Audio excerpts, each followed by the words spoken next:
my makeup at work. Today's been a whole day, to say the least. I was lazy. My makeup was in my car, and I just didn't feel like going outside and getting it. So I was like, oh, I'll just do it before my client gets here. So we're just gonna do a little life update, primarily focusing on our house. Well, first, I'm in here earlier than I normally would be today. I'm just gonna be completely transparent. I am redoing one of my services that I recently performed on a client. There were a couple areas that she was just like not super happy with the way the highlights were placed. So it's gonna be an easy fix, but I'm not a perfect hairstylist, and I think it is totally acceptable to admit mistakes do happen. No stylist, in my opinion, is perfect. When I finished it, I now, looking back, can understand like her dissatisfaction in the area that she felt was not right. And when I was doing the blow dry, I was like, okay, like this looks good, I think it's gonna work, but I forgot that she does kind of part her hairline a little bit differently, and just in like one spot a foil didn't take all the way to the root, and I didn't shadow root it, so I could see like the dissatisfaction with that.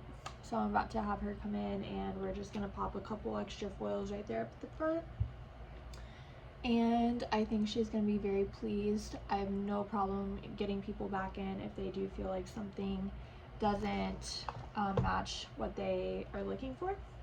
And I think that holds yourself to the integrity of your work. So I hate stylists that argue with clients. And she also reached out within a day, not even a full day, it was like a couple hours. So like I appreciate that. It wasn't like, oh, my hair's grown out. It was, hey, I found this when I put my hair up, don't love it, can we fix it? And I was like, absolutely, like you paid for this service, I want you to be satisfied with your hair. And you know what, that is my fault. So we're just gonna go ahead and get that taken care of for her. But so now we are focusing on the closing date of our home, which has changed like 700 times. Not really, but home buying is a lot more difficult and stressful than I would have imagined it to be. I was told, you know, like your closing date is going to change, but I was fairly confident with the way that the home building process was going that our second change was going to be a solid date, and it did end up getting pushed out because the city was taking a little bit longer to install our water meters, which, you know, the city, they've got a lot of new builds, especially here in Nashville right now, so that was kind of to be expected, especially like that or like electricity.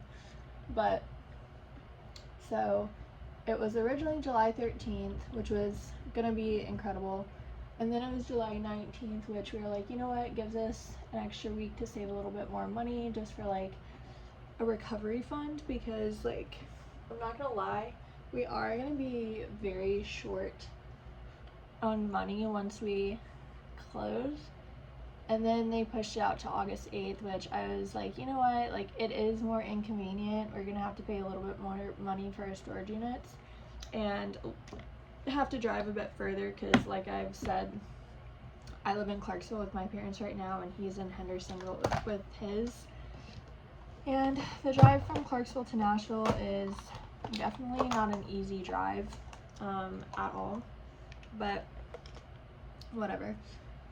So they emailed Colton yesterday and was like, hey, how would you feel about a sooner move-in date? The water meters got installed, and on Monday I was not able to attend the blue tape walkthrough because of my schedule, and I wasn't going to rearrange it again after some rearranging. And rearranging my August schedule, that was extremely difficult to do. So I still have a lot of openings on our original second closing date, which was like the 19th, and I had taken off till the 14th. Not the 14th, the 24th. So anyways, I didn't fill all of those appointments. And in case of a comeback, I'm glad I didn't. That was like my thought. I'm like, okay, well, they're saying this, but maybe it would get finished sooner. I did try to fill a couple of those appointments, but I'm just gonna work around those that were already put on the schedule. I think that's totally fine. I'm not too worried about it.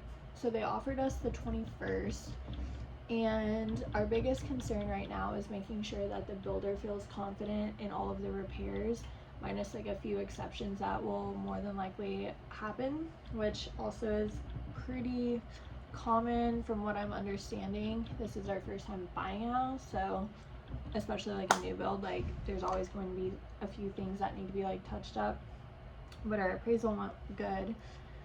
But it's just now, do we want to risk the builder potentially saying like, hey, actually we do need to push this out again, like we did not get it done? But she responded and said, hey, builder does feel confident, we could close the 21st, the 24th, or the 25th. The 24th we could do, but that does not give us any time for our schedule, especially my schedule, to rearrange anything. And I don't want to put my clients through more if we do end up getting the ability to move in on the 21st. So I'm waiting on Colton's response, because I'm letting him kind of make the final decision if we want to keep August 8th, which I really don't want to do. Because if we closed on the 21st, I still have a few days during the 8th through I think the 10th or 11th that I would be able to get a lot of projects done, instead of just like rushing it in the 4 days that we have after the 21st. So I am hoping that we can get the 21st, and Colton agrees, like, yeah, let's just like risk the biscuit. But like I said, I'm giving him that final decision, but we have to have it made by tomorrow. So today's Thursday, and our lenders want our answer by tomorrow to confirm, like, yes, they're gonna have to do some stuff. We still have to transfer some money from one of my accounts into our conjoined account, which is where our deposit is gonna come from. And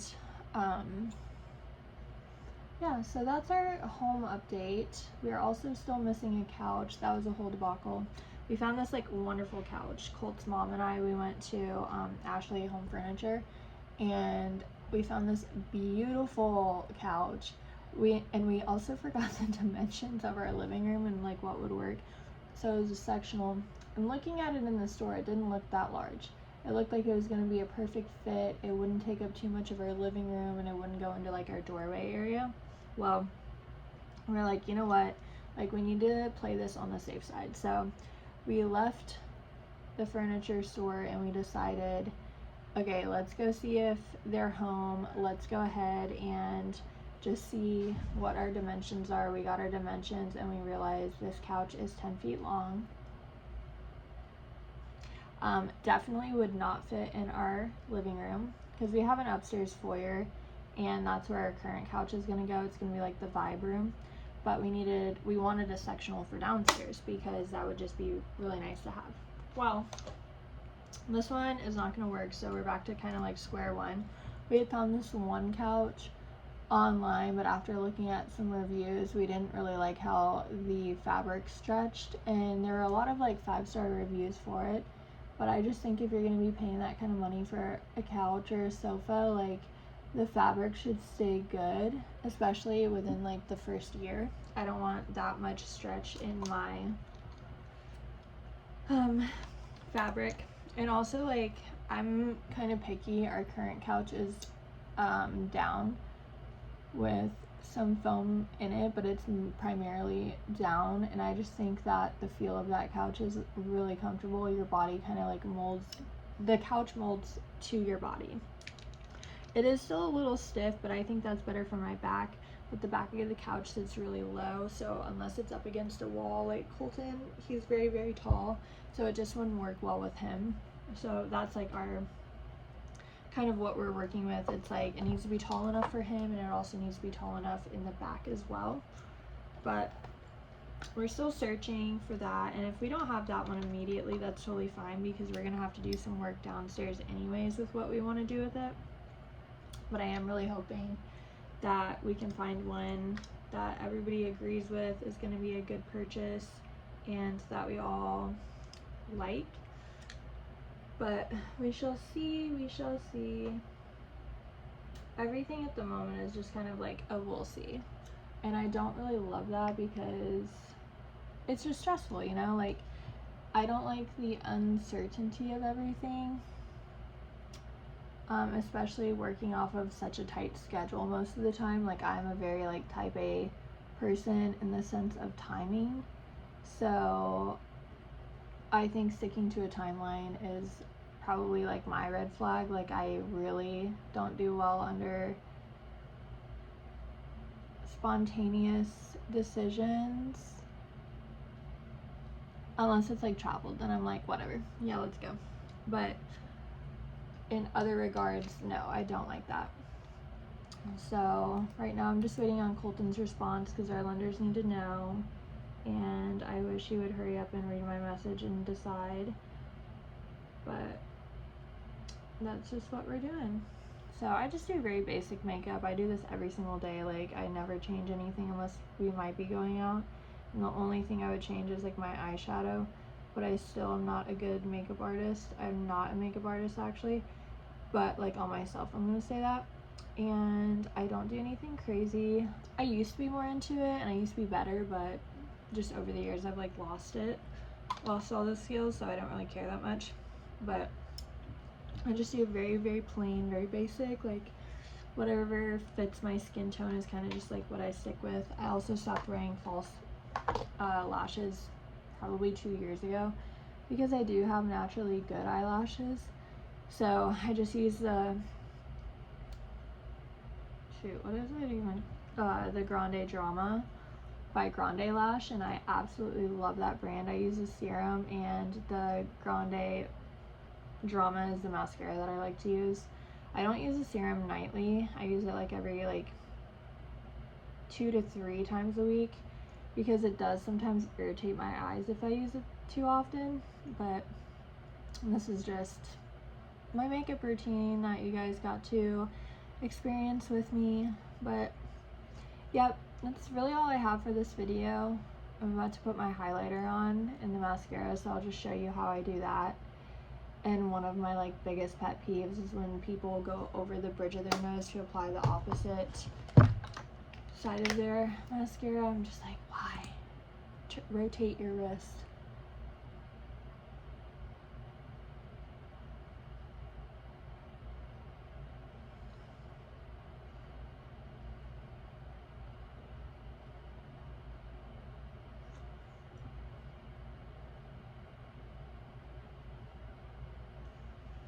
This is also kind of like uncomfortable at first if you do go across your bridge, but once you get it down, like, it's way easier.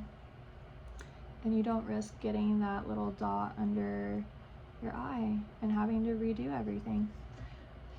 But yeah, so this is my makeup. We're just gonna go in with the Anastasia Beverly Hills Glow Kit. I use Moonstone just to give me a little bit more pink on my cheeks. Nice little blend out with the blush and the contour. Just a little bit on my nose. I did just use self tanner today, so it's not showing up quite yet. It's gotta oxidize on my skin, but overall everything looks good. And I just kind of go back over because I don't like it like beaming on my face, which it's not really. Sometimes I go over with the Flawless filter by Charlotte Tilbury, but my nose seems a little intense today. But yeah, okay, this is my makeup routine. That's all I did, but I hope you guys enjoyed this little house update, the stress that we're going under. But yeah, I hope we're moved in by next week. But anyways, peace out, guys. Have a great rest of your day. If you're not already, please subscribe and like this video, and I hope to see y'all on my next vlog.